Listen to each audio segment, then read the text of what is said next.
sa grâce qu'il nous fait d'être réunis au nom de Jésus. Il est vrai que tu dis monasté, on a besoin du Seigneur.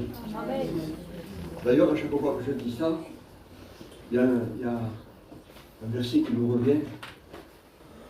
C'est que lui-même, il dit sans moi, vous pouvez rien faire. Même si on sait bien lire, même si on est très intelligent, même si on a des capacités, sensei, il n'y a rien qui se fait. D'ailleurs, de toute façon, on l'a expérimenté. Hein. Alors, on va faire une chose. Je vais demander à l'Église, je vais vous demander à chacun de vous de prier pour moi. J'ai eu un après-midi dans le combat et dans les luttes, dans le nom merveilleux de Jésus-Christ. Alors je demande que vous priez pour moi tout simplement. Vous allez voir, je connais l'Esprit Saint, je connais Jésus. Il fait tout à merveille. Il ne se trompe jamais. Moi souvent je me suis trompé. Je pensais que c'était comme ça, puis c'était pas comme ça. Je me suis trompé. Mais lui, il ne se trompe jamais. Et puis c'est tellement nous bénir, il nous aime, nous estime, il nous aime infiniment. Alors priez pour moi au nom de Jésus. Les frères prédicateurs, les frères, hein, priez pour moi au nom du Maître, au nom de Jésus. Éternel notre Père et notre Dieu, nous bénissons ton nom, je te rends grâce, je te loue. Parce que tu es notre Père et tu es notre Dieu. Seigneur, merci parce que je me souviens bien de ce que toi tu as dit. Et sans cesse, Seigneur, ça revient dans mon esprit, que sans toi, il n'y a rien qui se forme, rien qui se fait. Même, Seigneur, si l'homme essaie, même si c'est frères, Seigneur, sans toi, rien ne se fait. On a besoin de toi, on a besoin de signes, on a besoin de miracles, parce que tu es le Dieu de miracles.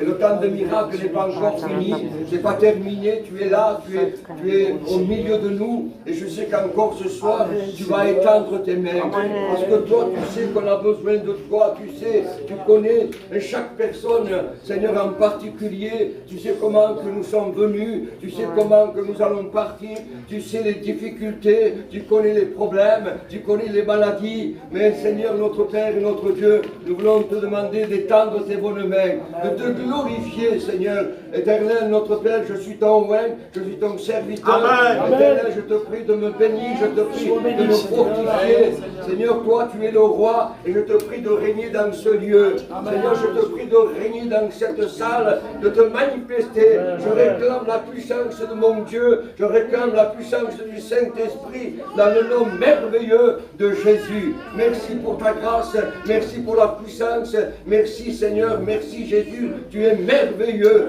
Je sais que ceux qui sont rentrés avec des difficultés, avec des problèmes, avec des maladies, je sais qu'ils vont sortir de ce lieu totalement libérés, totalement guéris parce que tu es roi et tu es Seigneur. Merci notre Père, merci Jésus, merci notre roi. Amen. On lit dans le psaume 27, j'aime beaucoup ce verset. Vous allez voir s'il vaut et qu'il est merveilleux. Alors je pense que je ne serai pas très long, Bélo. Je ne pense pas que je serai très long. Enfin, chaque fois que je dis ça, enfin, laissons faire l'Esprit Saint, ça me toque. C'est tout. Et puis il sait comment nous prendre, il sait comment nous parler, il sait comment nous fortifier, il sait ce qu'on veut, ce qu'on désire. Tout ça, tout. Alors on va le laisser faire. Regardez ce qu'il est écrit. Alors je vais aller doucement.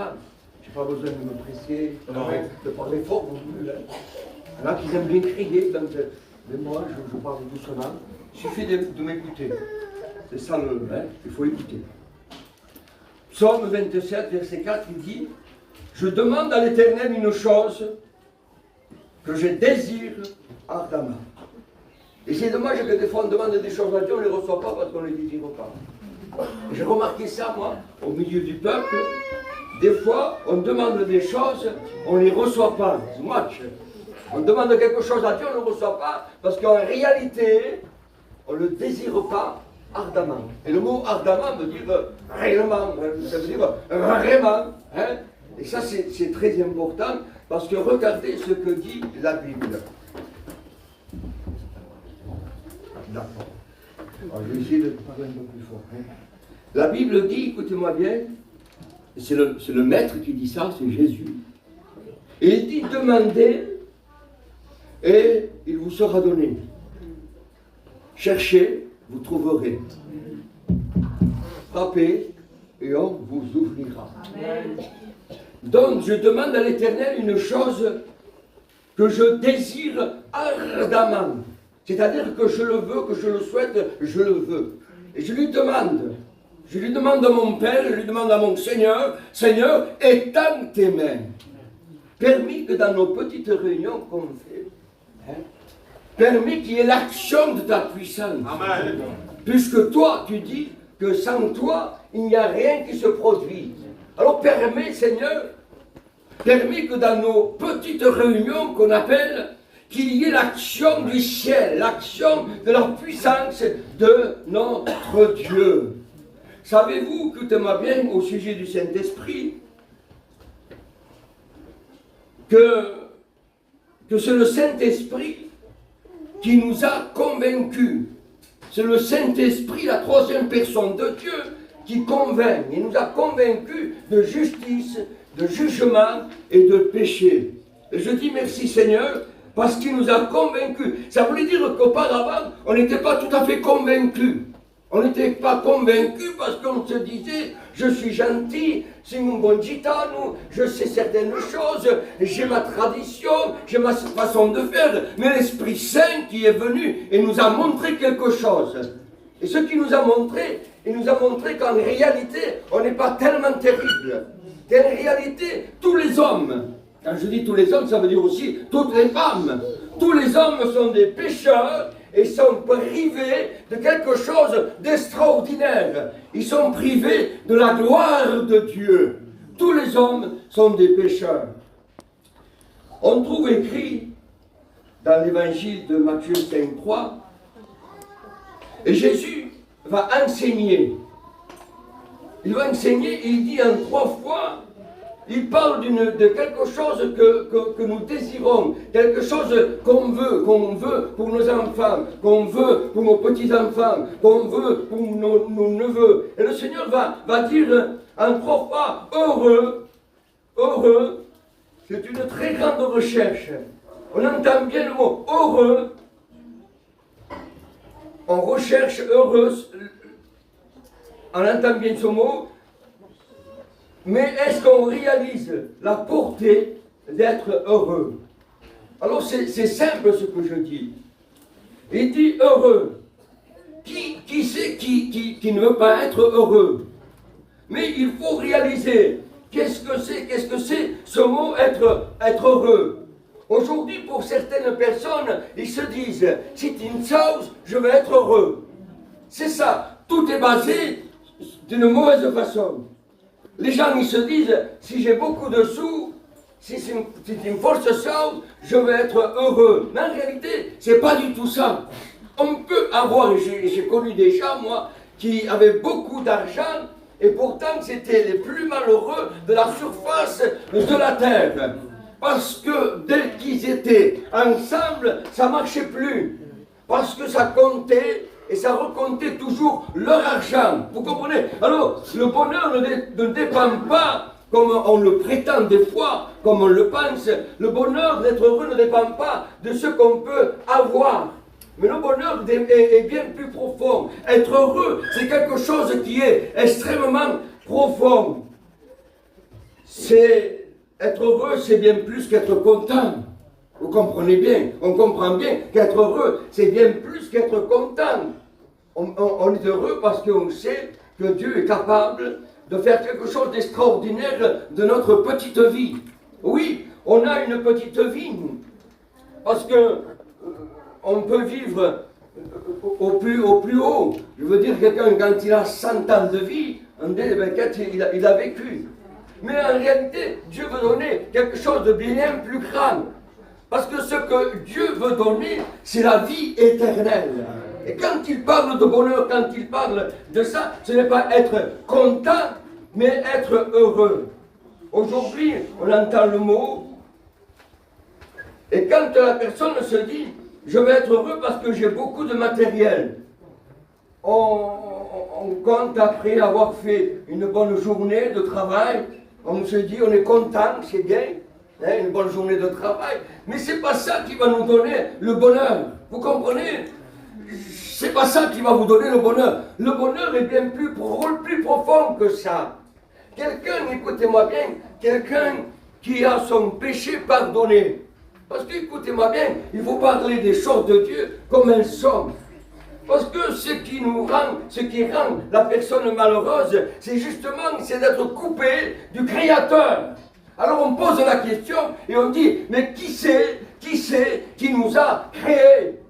Le Créateur, il s'appelle l'Éternel. Il nous a créés. Il nous a créés en 3 dimensions. Il nous a créés dans le corps, l'âme et l'esprit. Et dans l'esprit de Dieu, ce qu'il compte, c'est que notre péché soit pardonné.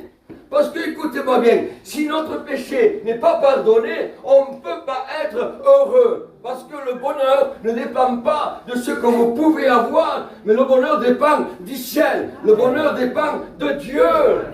Et ça, c'est très, très important. Recevoir le bonheur, c'est un petit peu recevoir le pardon de Dieu. Je veux vous dire pourquoi. Quand on reçoit le pardon de Dieu, c'est extraordinaire. Quand on reçoit le pardon de Dieu, on ressent le pardon de Dieu.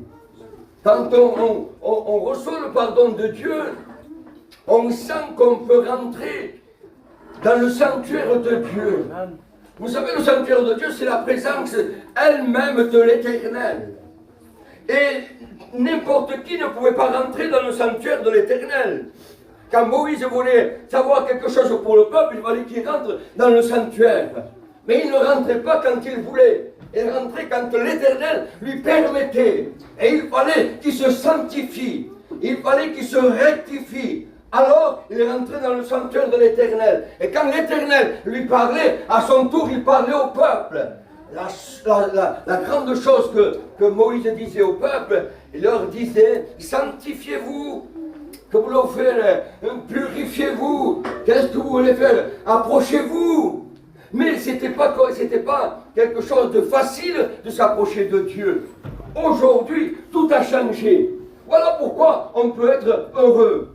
Parce que notre péché peut être pardonné. Amen. Et quand Jésus dit de venir à lui, vous savez, auparavant c'était très compliqué, je l'ai dit, par Moïse et tous ces prophètes. Mais aujourd'hui, on peut s'approcher de Dieu. Et c'est pas compliqué de s'approcher de Dieu. On peut venir à Jésus tel qu'on est. Surtout, écoute-moi bien, un conseil de l'ancien. Surtout, n'essayez pas de vous maquiller. Alors comprenez-moi bien ce que je dis, quand je dis qu'il ne faut pas se maquiller. N'essayez pas de dire, je vais d'abord m'améliorer, et après je viendrai. Ça ne marche pas comme ça. Mais la Bible dit que tu dois venir à Jésus tel que tu es, comme tu es. Alors imaginez-vous que l'aveugle aurait voulu venir vers Jésus-Christ et qu'il aurait mis des lunettes en disant, moi, ça ne marchait pas.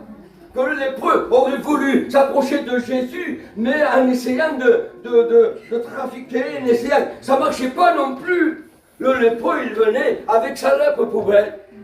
L'aveugle, il venait tel qu'il était. Il n'essayait pas de mettre des lunettes, il n'essayait pas d'améliorer quoi que ce soit. Parce qu'il savait très bien que ça ne marchait pas. Seul, écoutez-moi bien, seul le sang de Jésus a le pouvoir de purifier. Et ce que nous avons besoin, justement, en 2 mots, c'est que notre âme soit purifiée, lavée par le sang merveilleux de Jésus-Christ. Avez-vous entendu parler de l'aspersion du sang? L'aspersion du sang, c'est encore Moïse qui faisait ça, il faisait l'aspersion du sang. Et à partir de l'aspersion du sang, les gens pouvaient rentrer dans le sanctuaire de Dieu. C'est important que ça rentre dans la présence de Dieu. Je continue. Vous savez, ça ne résout pas tous les problèmes d'avoir mettons une bonne journée, du travail, ça ne résout pas tous les problèmes. Parce que le problème, ce que je cherche à vous dire, le problème en réalité ne vient pas de l'extérieur, le problème vient de l'intérieur. Amen. Et la première des choses que le Seigneur fera dans votre vie, c'est justement des choses, c'est justement laver l'intérieur de votre vie. C'est l'intérieur. Et justement, le problème, il est là. Il va laver l'intérieur. Le problème, c'est l'intérieur. Et quand tu rentres chez toi, il y a ces mêmes choses qui résonnent chez toi. Est-ce que réellement j'ai le bonheur? Est-ce que vraiment je suis pardonné? Alors j'aimerais te dire quelque chose, j'aimerais te dire, tu peux douter d'une personne, tu peux douter d'un prophète, mais ne doute jamais de ce que Dieu te dit. Amen. Quand il dit heureux, et il le dit pendant 3 fois Jésus, heureux, celui qui recherche, heureux. Il entend bien ce mot, heureux. Aujourd'hui, peut-être tu cherches toi à être heureux, à être heureuse, tu cherches le bonheur, où c'est qu'il n'y est pas. Alors qu'est-ce qu'ils font les jeunes aujourd'hui? Ils cherchent le bonheur là où il n'y a pas de bonheur. Dans l'argent, dans le matériel, dans la voiture, et dans toute autre chose. Alors ils ne sont jamais heureux. Même s'ils essayent, même s'ils font pour le maximum, ils n'y arrivent jamais. Jamais. Parce qu'il a dit, comme je l'ai dit tout à l'heure, sans moi vous ne pouvez rien faire. Et le problème, il est à l'intérieur. Ah, si tu pouvais entendre, écouter ce que je suis en train de dire. Ton problème à toi, il n'est pas à l'extérieur. Ton problème à toi, il est à l'intérieur de toi-même. Ton problème, il est à l'intérieur. Tu dis, je ne sais pas ce que j'ai. Mais tu sais qu'il me dit, je me lève le matin, je suis angoissé. Ça vous est jamais arrivé, ça? Alors, je continue. Et l'après-midi, je me dis, mais ça ira mieux. Et encore l'après-midi, je suis encore angoissé. Et le soir, encore plus. Je n'arrive plus à dormir, je prends des tranquillisants, je prends toutes sortes de remèdes et je n'y arrive pas. Parce que tu as cherché là où il n'y a pas. Tu as cherché un secours là où il n'y a pas de porte de secours. Jésus dira, je suis la porte des brebis. Et celui qui vient à moi ne marchera pas dans les ténèbres. Parce qu'il dit, moi, je suis la porte. C'est lui la porte. Quand il faisait rentrer ses brebis dans l'enclos, Jésus-Christ lui-même, il se mettait au milieu de la porte. Vous comprenez? C'est-à-dire le berger se mettait au milieu de la porte. Et aucune brebis ne pouvait sortir. Parce qu'il est la porte. Il est la porte des brebis. Il est la porte des brebis. Il veut te sauver. Il veut te pardonner. La condition, c'est celle-ci. Tu dis, c'est pas possible. Je me lève le matin, j'ai une bonne voiture, tout va bien, mes enfants vont bien, tout va bien, et je suis angoissé. C'est pas possible. Oui, tu as fait cette part, mais tu t'es trompé dans la part.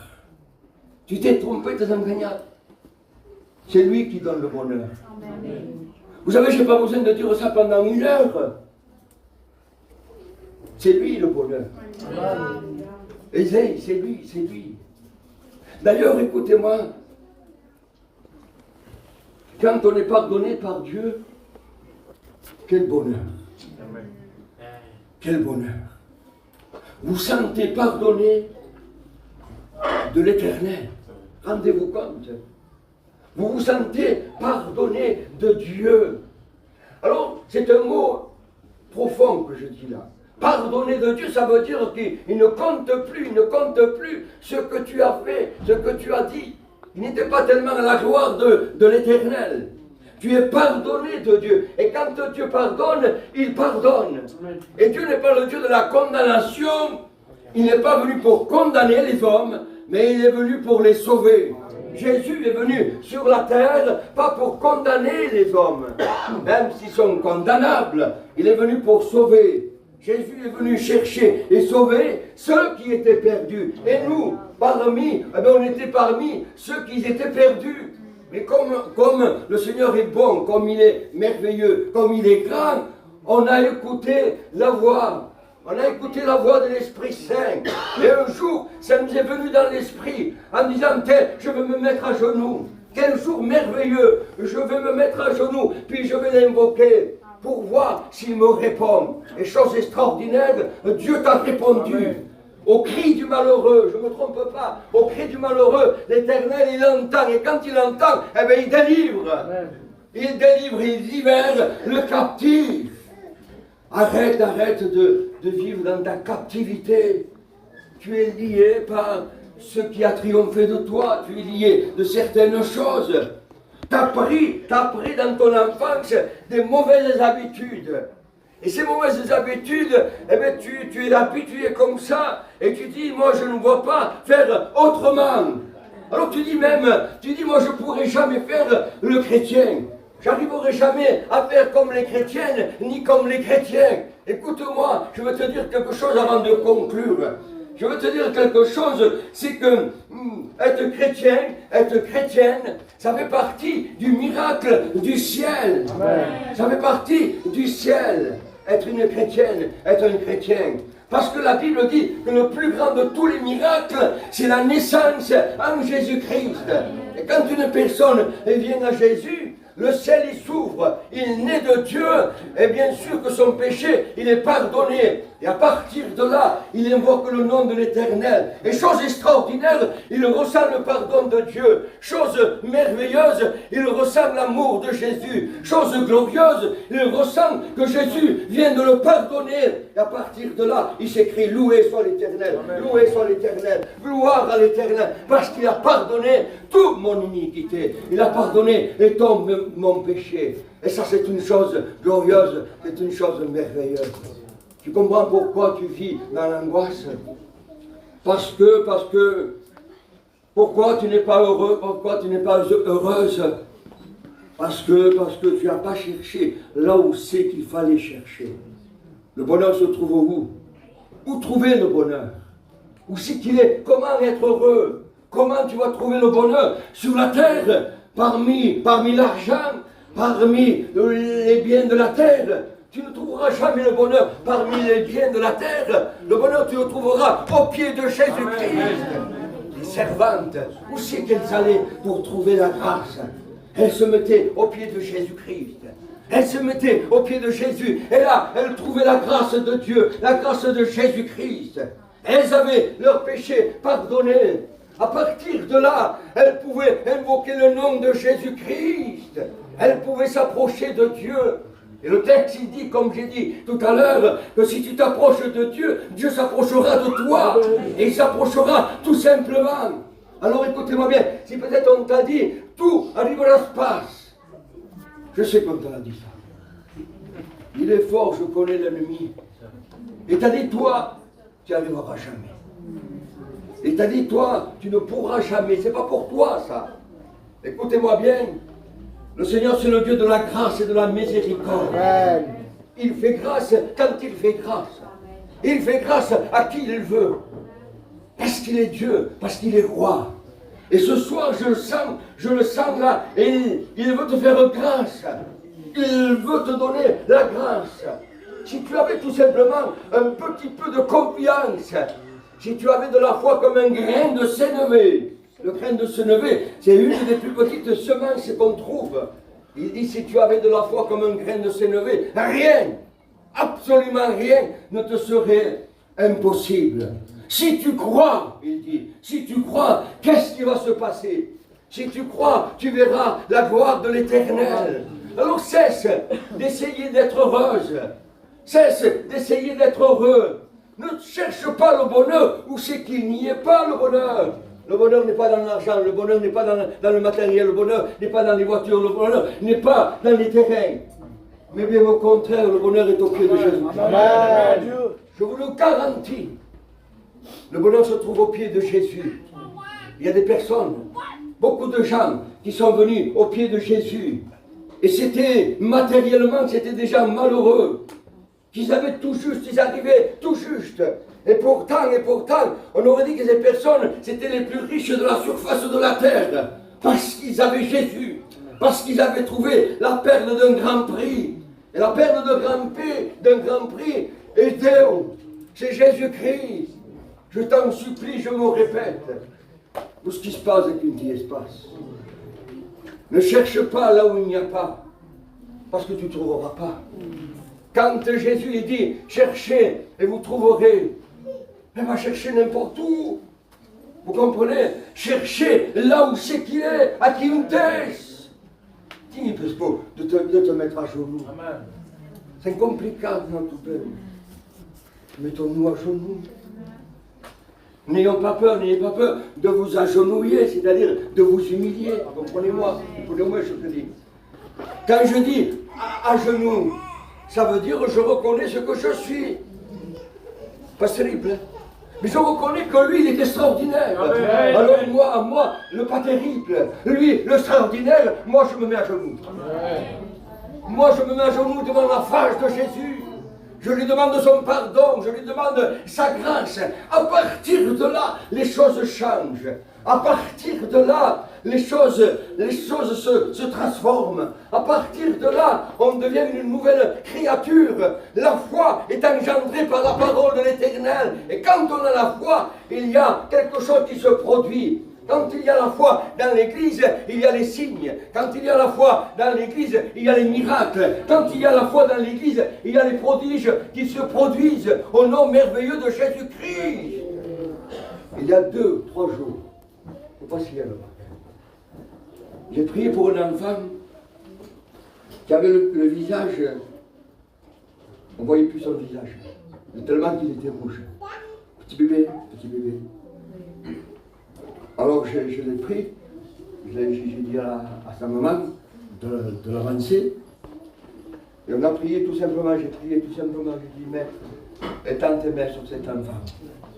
2 jours après, la maman m'a dit, c'est l'enfant dont tu as prié, dont le visage, écoutez-moi bien, le visage était rouge, je ne sais pas ce qu'il avait ce bébé, mais quelque chose de terrible. L'enfant a été guéri au nom merveilleux de Jésus. Amen. Alors, est-ce qu'il change ou est-ce qu'il est toujours le même? D'après la Bible, il est toujours le même. Et la Bible, c'est le livre qui va diriger notre vie. La Bible, c'est le livre qui va conduire notre vie. La seule condition, c'est ça, c'est avoir la foi sur la parole de l'Éternel. Avez-vous vu comment l'Éternel va créer l'humanité? Comment qu'il va créer? Si on regarde bien, il a fait tout simplement, il a dit du son de sa bouche, c'est venu. La chose est apparue, la chose est venue. Il a dit du son de sa bouche et la chose est venue. Quand il a appelé le ciel, quand il a appelé le soleil, quand il a appelé la lune, ils ne se sont pas rétractés en disant je ne viens pas. C'est parce que Dieu, il est Dieu de toute éternité. Il a dit au soleil, allez, venez. Et le soleil s'est empressé de venir vers l'Éternel. Quand il a parlé à la lune, je vous déclare, je vous le dis, c'est simple ce que dit. Quand il a parlé à la lune, il a dit à la lune, allez, viens ici. La lune, hop, s'est empressée de venir. Aux étoiles, c'est la même chose. Dieu, il est Dieu de toute éternité.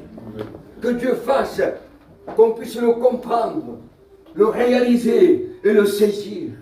Peut-être tu passes par des moments difficiles. Peut-être tu passes par des moments durs et des fois, les spectacles, c'est vrai, des fois c'est pas toujours facile, c'est dur. Les enfants qui ne veulent pas, le fils qui ne comprend pas, la fille qui ne veut pas non plus. Et puis c'est pas toujours facile, mais écoutez-moi bien, dans notre épreuve, l'Éternel nous accompagne. Amen. L'Éternel nous accompagne dans notre épreuve, dans notre difficulté. L'Éternel nous accompagne. Vous savez pourquoi? Et je conclus. Parce qu'il a dit, je serai avec vous. Amen. Et je serai avec vous tous les jours. Donc, pas de temps en temps. Vous comprenez? Pas de temps en temps. Nous, on fait ça envers lui. De temps en temps, je te prierai. De temps en temps, je te prierai de temps en temps. Mais lui, non, il dit tous les jours, je serai avec vous. Et ça, jusqu'à la fin du monde. Si vous croyez ça, alors vous pouvez recevoir des choses extraordinaires. Des signes, je répète, des prodiges, des miracles peuvent s'accomplir au nom merveilleux de Jésus-Christ. Il m'est arrivé souvent d'imposer les mains au nom glorieux de Jésus. Il m'est arrivé souvent de oindre d'huile au nom de Jésus-Christ et recevoir la guérison divine parce qu'il est le Dieu de l'éternité. Il est le roi. Et s'il est le roi, alors moi je lui demande une chose. Tu es le roi, Seigneur. Oh oui, je suis le roi. Alors règne dans ce lieu. Tu es le roi, Seigneur. Alors règne dans cette vie. Tu es le roi, Seigneur. Oui, alors règne au nom de Jésus. Règne éternel. Parce que tu es roi. Et l'Éternel le fait. Il est le roi. Il règne. Alors peut-être tu as des difficultés, des problèmes. Tu as douté. Tu dis, je ne sais pas, je suis malheureux, je suis malheureuse. Mais Dieu veut te pardonner. Dieu veut te bénir. Dieu veut te fortifier. Et il veut te guérir. Il veut te guérir. Il veut te bénir. Il veut t'enrichir. Est-ce que ça, tu le crois? Tu crois que le Seigneur, il peut accomplir maintenant. Maintenant, il peut accomplir un miracle. Il peut te guérir, il peut te libérer, il peut te délivrer. Il y a des gens, il y a des personnes, des jeunes qui voudraient venir à la réunion. Vous savez pourquoi ils ne viennent pas? Parce qu'ils se disent, je suis lié et je resterai lié. Comme si Dieu n'avait pas le pouvoir de pouvoir libérer celui qui est captif. Ils se disent, je ne viens pas parce que je suis lié et je mourirai dans ce lien. Jésus a toute autorité de briser n'importe quel lien.